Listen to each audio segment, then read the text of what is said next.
Salut à tous. Alors aujourd'hui je vais vous montrer comment réparer une face avant. Bon ben moi je le fais sur une Volkswagen, mais ça peut être sur n'importe quel véhicule. En fait le véhicule il a eu un choc juste en bas. Le pare-choc il a cassé carrément en bas, il est tout cassé. Et la face avant elle a cassé en plein milieu. Comme on voit ici, elle a cassé en plein milieu. Pour la réparer, c'est très simple. En fait, soit vous la changez, et sur certains véhicules ça coûte vraiment pas cher, mais sur d'autres ça coûte super cher. Mais si vous voulez la réparer, il y a des personnes qui vont appeler ça c'est que ça a été rafistonné ou bricolé. Mais pour moi, c'est une bonne réparation qui va tenir assez longtemps, qui ne bougera pas. Pourquoi qu'un bout de plastique va tenir plus qu'un bout de métal? C'est vrai qu'il va y avoir des vibrations, mais à la façon dont je l'ai pris, ça ne vibrera pas et ça ne bougera pas. Pourquoi? Parce qu'en fait, ça cassait en plein milieu au niveau des attaches du radiateur. Ce que j'ai fait moi, je suis allé me fixer carrément à l'attache du radiateur en bas. J'ai agrandi bien sûr parce que c'est une suspente que j'ai pris. J'ai agrandi le trou de la suspente et je me suis attaché directement à la patte de fixation du radiateur qui est tout à fait en haut. En fait, c'est comme si c'était mon radiateur qui tenait ma face avant. Voilà. C'est plus la face avant qui tient le radiateur, c'est le radiateur qui tient la face avant.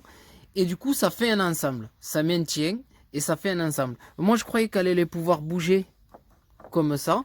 Je me suis dit que ça allait pas tenir, mais non. En fait, quand on bouge, la totalité, elle bouge. C'est pour ça que je me suis dit, je vais d'abord tenter le coup, parce que je me suis dit, peut-être que le radiateur, bien sûr, comme il est rigide, je me suis dit, le radiateur, quand il va être fixé à la face avant, ça ne bougera pas ici. Mais au départ, je m'étais dit que j'allais foutre une fixation à l'arrière, là, sur le côté. Mais franchement, il n'y a même pas besoin. On m'a dit que le radiateur il allait finir par tomber parce que voilà le poids il allait lâcher, mais non, il tombera pas parce qu'en fait le radiateur il me maintient que le bas, mais le radiateur il est maintenu sur la partie haute. Alors du coup la partie haute tient le radiateur et la partie haute du radiateur et la partie haute de la face avant me maintient la partie basse du radiateur, enfin la partie basse de la face avant, mais ça me maintient aussi le radiateur. Du coup, c'est un ensemble et ça ne bougera pas. Moi, je suis confiant. Moi, je pense que c'est une réparation qui partira, même si j'ai un choc.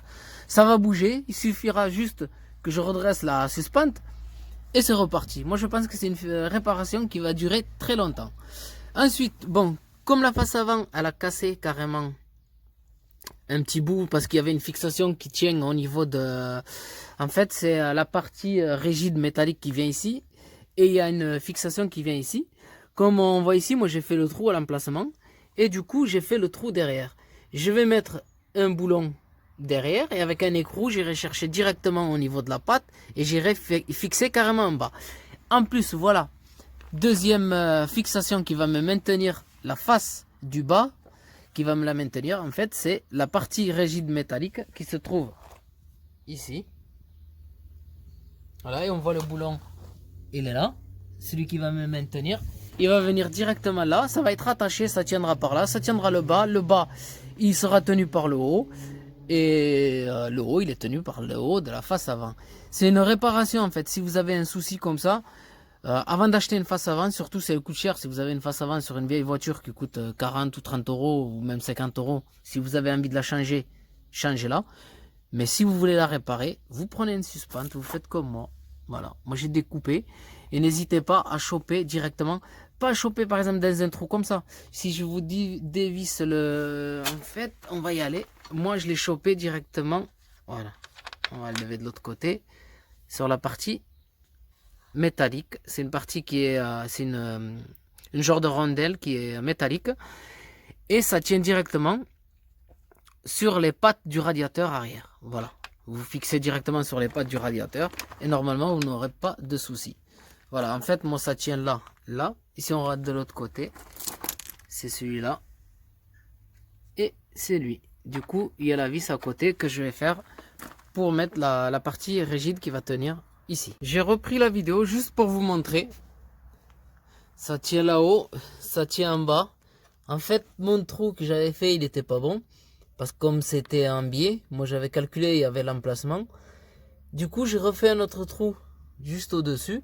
Et là, franchement, j'essaye de bouger. Ça bouge pas. C'est du solide. C'est comme l'autre côté. Si vous regardez, là on voit bien la patte qui descend. Franchement, comme ça tient, avec la partie métallique qui se met derrière, le renfort derrière le pare-choc, franchement, ça ne bouge vraiment pas. On peut essayer de le... J'y mets de la force, hein, et ça bouge vraiment pas. Ouais, moi je pense que c'est une réparation qui tiendra pour le restant du véhicule, quoi. Voilà, j'espère que cette réparation pourra vous aider quand même à réparer si jamais vous avez le même souci. Je vous souhaite une très bonne vidéo à tous.